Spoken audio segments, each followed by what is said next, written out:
दोस्तों, यदि आपको भी भारत और दक्षिण अफ्रीका के बीच खेले गए T20 वर्ल्ड कप 2024 के सांसों को रोक देने वाला ऐतिहासिक फाइनल महामुकाबला पसंद आया हो तो हमारी इस वीडियो को एक लाइक जरूर कीजिएगा। हमारी इस वीडियो का लाइक टारगेट 500 लाइक है, तो हमारी वीडियो को दिल से एक लाइक जरूर करें दोस्तों। T20 वर्ल्ड कप 2024 के ऐतिहासिक फाइनल महामुकाबले में क्रिकेट इतिहास की दो सबसे बड़ी टीमें एक दूसरे के आमने सामने खड़ी थी। इस बार रोहित शर्मा की कप्तानी वाली भारतीय टीम के सामने एडन मार्क्रम की कप्तानी वाली दक्षिण अफ्रीका की टीम मौजूद थी। इस रोंगटे खड़े कर देने वाले महामुकाबले में भारतीय कप्तान रोहित शर्मा ने टॉस जीता और पहले बल्लेबाजी का बेहतरीन फैसला लिया और इस मुकाबले में दक्षिण अफ्रीका की टीम को पहले गेंदबाजी के लिए आमंत्रित किया था। उसके बाद रनों की बारिश करने के इरादे से भारतीय टीम की दिल और धड़कन कहे जाने वाले दो दमदार दिग्गज ओपनर बल्लेबाज मैदान में उतरे। इस ऐतिहासिक महामुकाबले में भारतीय कप्तान रोहित शर्मा और विश्व के सबसे महान बल्लेबाज विराट कोहली के कंधों पर अपनी टीम को एक विस्फोटक ओपनिंग शुरुआत दिलाने की बहुत ही बड़ी जिम्मेदारी थी और मैदान में उतरते ही भारतीय टीम के इन दो दिग्गज बल्लेबाजों ने विस्फोटक बल्लेबाजी करना शुरू कर दिया और पारी के पहले ही ओवर में विराट कोहली ने चौके से पारी का आगाज किया और इसी ओवर में दो और बेहतरीन चौके लगा दिए। तो वही पारी के दूसरे ओवर में भारतीय कप्तान रोहित शर्मा ने भी केशव महाराज की गेंद पर दो लगातार चौके जड़े, लेकिन इसी ओवर की चौथी गेंद पर केशव महाराज ने वापसी की और भारतीय कप्तान रोहित शर्मा को हेनरी क्लासन के हाथों कैच आउट कर पवेलियन भेज दिया। भारतीय कप्तान रोहित शर्मा 5 गेंद में 9 रन बनाकर आउट हो गए। भारतीय कप्तान के जल्दी आउट हो जाने के बाद अब बेहतरीन फॉर्म में चल रहे ऋषभ पंत मैदान में बल्लेबाजी के लिए उतरे, लेकिन केशव महाराज ने अपने इसी ओवर में नए बल्लेबाज ऋषभ पंत को भी क्विंटन डी कॉक के हाथों कैच आउट करवाते हुए उन्हें भी पवेलियन का रास्ता दिखाया। ऋषभ पंत का तो इस मुकाबले में खाता भी नहीं खुला और जैसे आए वैसे चले। एक ही ओवर में केशव महाराज ने भारतीय टीम के 2 बड़े झटके दे दिए और शुरुआत से ही भारतीय टीम को दबाव में डाल दिया था। ऐसे में अब एक और बेहतरीन फॉर्म में चल रहे भारतीय टीम के बल्लेबाज सूर्य कुमार यादव मैदान में उतरे। वहीं दूसरे छोर से सेट हो चुके विराट कोहली इस मुकाबले में खतरनाक बल्लेबाजी कर रहे थे, लेकिन तभी पारी के 5वें ओवर में गेंदबाजी पर आए कागिसो रबाडा ने नए बल्लेबाज सूर्य कुमार यादव को भी हेनरी क्लासन के हाथों कैच आउट कर वापस लौटा दिया। सूर्य कुमार यादव 4 गेंद में बस 3 ही रन बना पाए और पवेलियन लौट आए। अब भारतीय टीम एक बड़ी मुसीबत में थी। साउथ अफ्रीका की गेंदबाजी ने इस मुकाबले में भारतीय टीम को अब पूरी तरह बैकफुट पर धकेल दिया था। अब बल्लेबाजी के लिए अक्षर पटेल को भेजा गया था और अक्षर पटेल ने आते ही एक शानदार चौका लगाकर अपना खाता खोला और फिर यहां से सेट हो चुके विराट कोहली और अक्षर पटेल ने एक महत्वपूर्ण साझेदारी अपनी टीम के लिए बनानी शुरू कर दी और डगमगाती हुई भारतीय पारी को संभाल लिया। दोनों ही भारतीय खिलाड़ी इस मुकाबले में अपनी टीम के लिए शानदार बल्लेबाजी कर रहे थे, जिस वजह से अब धीरे धीरे भारतीय टीम पर से दबाव कम होता जा रहा था। खास करके अक्षर पटेल ने सेट हो जाने के बाद अपने हाथ खोलना शुरू कर दिया था और पारी के 9वें ओवर में केशव महाराज को एक शानदार छक्का लगा दिया था। अब इस साझेदारी ने अपनी टीम को मुश्किलों से बाहर निकाल दिया था और अब साउथ अफ्रीका की गेंदबाजी भी दबाव महसूस करने लगी थी और इसी बीच दोनों की 50 रनों की एक सबसे अनमोल साझेदारी भारतीय टीम के लिए पूरी हो गई थी। अब विराट कोहली और अक्षर पटेल की यह साझेदारी बहुत ही ज्यादा खतरनाक दिखने लगी थी। अक्षर पटेल के बल्ले से साउथ अफ्रीका के बड़े से बड़े गेंदबाज भी अब घबराने लगे थे। अक्षर पटेल अपने करियर की सबसे ऐतिहासिक पारी इस फाइनल के महामुकाबले में खेल रहे थे। विराट कोहली और अक्षर पटेल ने मिलकर अब अपनी टीम को 106 रनों पर पहुंचा दिया था, लेकिन तभी अपने अर्धशतक के नजदीक पहुंच चुके अक्षर पटेल को क्विंटन डी कॉक ने रन आउट कर दिया। अक्षर पटेल 31 गेंदों में 47 रनों की शानदार पारी खेलकर आउट हो गए, लेकिन अक्षर पटेल जैसे सेट हो चुके बल्लेबाज का विकेट भारतीय टीम ने एक गलत मौके पर खो दिया था। साउथ अफ्रीका के पास इस मुकाबले में वापसी करने का एक बढ़िया मौका था और अब बल्लेबाजी के लिए शिवम दुबे मैदान में उतर चुके थे और शिवम दुबे ने भी आते ही एक बेहतरीन छक्का लगाकर अपना खाता खोला और अब यहां से दोनों ही छोरों से भारतीय टीम के लिए रन आने बहुत ही ज्यादा जरूरी था। खास करके विराट कोहली के ऊपर अब सभी की नजरें थीं और फिर भारतीय टीम को एक छोर से संभाले हुए बल्लेबाजी कर रहे विराट कोहली ने अपना लाजवाब अर्धशतक पूरा कर लिया। लेकिन अर्धशतक लगाने के बाद तो विराट कोहली ने अपने तेवर ही बदल दिए और पारी के 18वें ओवर में गेंदबाजी पर आए कागिसो रबाडा के इस ओवर में विराट कोहली ने एक चौका और एक गजब छक्का लगा दिया। अब दोनों ही छोरों से साउथ अफ्रीका की गेंदबाजी पर बड़े शॉट लगने शुरू हो चुके थे। कप्तान एडन मार्क्रम बहुत ही ज्यादा परेशानी में नजर आ रहे, तो वही पारी के 19वें ओवर में गेंदबाजी पर आए मार्को यानसेन के इस ओवर में भी विराट कोहली का वही खतरनाक रूप देखने को मिला जिससे पूरा विश्व क्रिकेट डरता था, क्योंकि विराट कोहली ने इस 19वें ओवर में भी एक चौका और एक अद्भुत छक्का लगा दिया था। देखते ही देखते शिवम दुबे और विराट कोहली के बीच लाजवाब अर्धशतकीय साझेदारी भी पूरी हो चुकी थी, लेकिन मार्को यानसेन के इसी 19वें ओवर में विराट कोहली कागिसो रबाडा के हाथों कैच आउट हो गए। विराट कोहली इस मुकाबले में 29 गेंदों में 76 रनों की ऐतिहासिक पारी खेलकर आउट हुए, लेकिन विराट कोहली ने अपना काम बखूबी कर दिया। भारतीय टीम इस फाइनल के महामुकाबले में अब एक मजबूत स्थिति में थी, तो वही विकेट गिरने के बाद बल्लेबाजी करने आए। हार्दिक पांड्या को भी उनकी पहली ही गेंद पर एक शानदार चौका मिल चुका था, तो वही पारी के अंतिम ओवर में शिवम दुबे ने भी एक महत्वपूर्ण चौका लगा दिया था, लेकिन इस अंतिम ओवर में शिवम दुबे को भी एनरिक नोकिया ने डेविड मिलर के हाथों कैच आउट कर दिया। शिवम दुबे ने इस मुकाबले में 16 गेंदों में 27 रन बनाए। तो वहीं इसी के साथ इस अंतिम ओवर में भारतीय टीम को 8 रन मिल गए और इसी के चलते भारतीय टीम ने 176 रनों का एक बड़ा लक्ष्य साउथ अफ्रीका की टीम के आगे रखा। उसके बाद भारतीय टीम से मिले 177 रनों के विशाल लक्ष्य का पीछा करने उतरी साउथ अफ्रीका की तरफ से 2 दिग्गज ओपनर बल्लेबाज मैदान में उतरे। इस ऐतिहासिक महामुकाबले में यदि दक्षिण अफ्रीका की टीम को जीत हासिल करनी थी तो ओपनिंग बल्लेबाज रिजा हेंड्रिक्स और क्विंटन डीकॉक को बेहतरीन शुरुआत करके दिखानी थी। लेकिन भारतीय गेंदबाजी के आगे यह आसान नहीं था, जहां भारतीय गेंदबाजों के इरादे ही अलग थे। और फिर तभी पारी के दूसरे ओवर में गेंदबाजी पर आए भारतीय टीम के सर्वश्रेष्ठ गेंदबाज जसप्रीत बुमराह ने अफ्रीका की टीम को बड़ा झटका दे डाला और रिजा हेंड्रिक्स को ही क्लीन बोल्ड कर दिया। रिजा हेंड्रिक्स 5 गेंद में सिर्फ 4 रन बनाकर आउट हो गए। जल्दी पहला विकेट गिरने के बाद अब साउथ अफ्रीका के कप्तान एडन मार्क्रम मैदान में उतर चुके थे। लेकिन उसके अगले ही ओवर में गेंदबाजी पर आए अर्शदीप सिंह ने साउथ अफ्रीका के कप्तान एडन मार्क्रम को भी ऋषभ पंत के हाथों कैच आउट कर पवेलियन वापस भेज दिया। कप्तान एडन मार्क्रम 5 गेंद में सिर्फ 4 रन ही बना पाए और आउट हो गए। भारतीय टीम की तेज गेंदबाजी ने 2 बड़े विकेट शुरुआत में ही निकालकर साउथ अफ्रीका की टीम को दबाव में डाल दिया था। अब बल्लेबाजी के लिए ट्रिस्टन स्टब्स मैदान में उतर चुके थे और फिर यहां से क्विंटन डीकॉक और ट्रिस्टन स्टब्स की इस जोड़ी ने भारतीय टीम की खतरनाक गेंदबाजी के सामने एक महत्वपूर्ण साझेदारी अपनी बनाना शुरू कर दिया था। विकेट गिरने के बाद भी क्विंटन डीकॉक और ट्रिस्टन स्टब्स की यह जोड़ी भारतीय गेंदबाजी पर लगातार बड़े शॉट खेल रही थी, जिसने साउथ अफ्रीका की टीम के ऊपर से दबाव लगभग पूरी तरह हटा दिया था। भारतीय कप्तान रोहित शर्मा की परेशानियां अब बढ़ने लगी थी। साउथ अफ्रीका की इस जोड़ी ने भारतीय टीम की स्पिन गेंदबाजी को अपना निशाना बनाया और साउथ अफ्रीका की यह साझेदारी अब बहुत ही ज्यादा खतरनाक हो चुकी थी। और फिर इसी बीच ट्रिस्टन स्टब्स और क्विंटन डीकॉक की 50 रनों की शानदार साझेदारी भी पूरी हो गई। भारतीय टीम की पूरी गेंदबाजी अब बैकफुट पर थी, लेकिन गेंदबाजी पर आए अक्षर पटेल ने हार नहीं मानी और खतरनाक बल्लेबाजी कर रहे ट्रिस्टन स्टब्स को अक्षर पटेल ने क्लीन बोल्ड कर दिया। ट्रिस्टन स्टब्स इस मुकाबले में 21 गेंद में 31 रन बनाकर आउट हो गए। अक्षर पटेल ने एक महत्वपूर्ण विकेट अपनी टीम को अब दिला दी थी। भारतीय गेंदबाजी के पास अब वापसी करने का एक बढ़िया मौका था, लेकिन अब बल्लेबाजी के लिए हेनरी क्लासन मैदान में उतर चुके थे और हेनरी क्लासन ने भी आते ही एक शानदार छक्का लगाकर अपना खाता खोला और एक बार फिर सेट हो चुके क्विंटन डीकॉक के साथ मिलकर हेनरी क्लासन ने एक और साझेदारी भारतीय गेंदबाजी के खिलाफ बनानी शुरू कर दी। अब दोनों ही छोरों से भारतीय गेंदबाजी पर बड़े शॉट लगने शुरू हो चुके थे। साउथ अफ्रीका की बल्लेबाजी इस मुकाबले में लाजवाब फॉर्म में नजर आ रही थी। क्विंटन डीकॉक और हेनरी क्लासन की यह साझेदारी लगातार मजबूत होती जा रही थी। हेनरी क्लासन और क्विंटन डीकॉक ने मिलकर अब अपनी टीम को 106 रनों पर पहुंचा दिया था। लेकिन फिर तभी गेंदबाजी पर बुलाए गए अर्शदीप सिंह ने सेट हो चुके क्विंटन डीकॉक को कुलदीप यादव के हाथों कैच आउट कर पवेलियन का रास्ता दिखाया। क्विंटन डीकॉक 31 गेंदों में 29 रन बनाकर आउट हो गए। भारतीय टीम को क्विंटन डीकॉक के रूप में एक बहुत बड़ा विकेट मिल चुका था। मुकाबला ऐसे में यह मुकाबला काफी ज्यादा रोमांचक होते जा रहा था। अब बल्लेबाजी के लिए डेविड मिलर मैदान में उतरे थे, लेकिन जो भी साउथ अफ्रीका का बल्लेबाज मैदान में बल्लेबाजी के लिए आ रहा था वह आते ही बड़े शॉट खेल रहा था और डेविड मिलर ने भी वही करके दिखाया। वही दूसरी तरफ उनके साथ बल्लेबाजी कर रहे हेनरी क्लासन एक अलग ही फॉर्म में दिख रहे थे, जो भारतीय टीम की स्पिन गेंदबाजों को अपना शिकार बनाए हुए थे और पारी के 15वें ओवर में गेंदबाजी पर आए। अक्षर पटेल के ओवर में हेनरी क्लासन 2 चौके और 2 गजब छक्के ठोक 24 रन बना डाले। इस ओवर से पूरा मुकाबला ही बदल गया था। हेनरी क्लासन की इस अविश्वसनीय बल्लेबाजी ने रोहित शर्मा के तक होश उड़ा दिए थे। इसी बीच हेनरी क्लासन ने अपना अद्भुत अर्धशतक भी पूरा कर लिया। मुकाबला पूरी तरह साउथ अफ्रीका के कब्जे में जाता हुआ दिख रहा था, क्योंकि अब उन्हें आखिरी 4 ओवरों में जीत के लिए सिर्फ 26 रन चाहिए थे। लेकिन इस पारी का 17वां ओवर डालने आए हार्दिक पांड्या ने भारतीय टीम के लिए सबसे बड़ा खतरा बन चुके हेनरी क्लासन को ऋषभ पंत के हाथों कैच आउट करा दिया। हेनरी क्लासन 27 गेंदों में 52 रन बनाकर आउट हो गए और पवेलियन की ओर चलते बने हार्दिक पांड्या ने इस मुकाबले का सबसे बड़ा विकेट भारतीय टीम को दिला दिया था। अब यहाँ से भारतीय टीम के पास इस हारे हुए मुकाबले में वापसी करने का बेहतरीन मौका बन गया था। विकेट गिरने के बाद मार्को यानसेन बल्लेबाजी के लिए आए और इस ओवर में सिर्फ 4 रन ही आए। ऐसे में अब साउथ अफ्रीका की टीम को आखिरी 3 ओवरों में जीत के लिए 22 रनों की जरूरत थी। टीम को दिलाया था। अब साउथ अफ्रीका को आखिरी 5 गेंदों में 16 रनों की जरूरत थी। अब बल्लेबाजी के लिए कागिसो रबाडा मैदान में उतर चुके थे और इस दूसरी गेंद पर कागिसो रबाडा ने एक चौका लगा मुकाबले के रोमांच को और बढ़ा दिया, जिस वजह से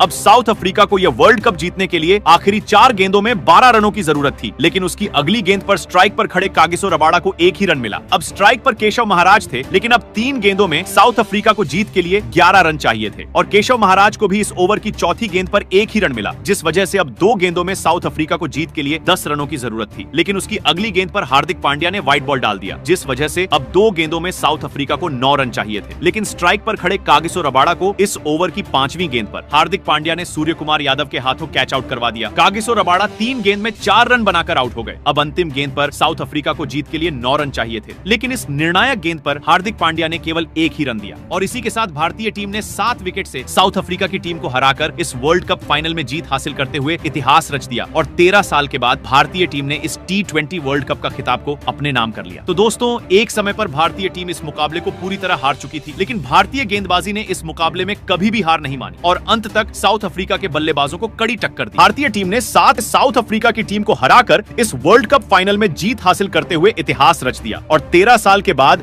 भारतीय टीम ने इस T20 वर्ल्ड कप का खिताब को अपने नाम कर लिया। तो दोस्तों, एक समय पर भारतीय टीम इस मुकाबले को पूरी तरह हार चुकी थी, लेकिन भारतीय गेंदबाजी ने इस मुकाबले में कभी भी हार नहीं मानी और अंत तक साउथ अफ्रीका के बल्लेबाजों को कड़ी टक्कर दी और इसी के चलते भारतीय टीम ने इस विश्व कप को जीतकर इतिहास रच दिया। दोस्तों, इस महा मुकाबले के बाद विराट कोहली को मैन ऑफ द मैच की अवार्ड से नवाजा गया। साथ ही साथ इस महा मुकाबला के बाद विराट कोहली और रोहित शर्मा ने T20 इंटरनेशनल से संन्यास की घोषणा कर दी है। ऐसे में इन दोनों खिलाड़ियों को पूरी दुनिया याद रखेगी। विश्व कप जीताकर उन्होंने तुरंत संन्यास लिया, यानी कि इससे ज्यादा सुनहरा अवसर नहीं हो सकता था। ऐसे में रोहित शर्मा और विराट कोहली के लिए आप कुछ कहना चाहते हैं तो महत्वपूर्ण प्रतिक्रिया कमेंट में दीजिए। उनके प्रदर्शन को 10 में से कितने अंक देंगे जरूर बताएं। नए और सब्सक्राइब करें। धन्यवाद।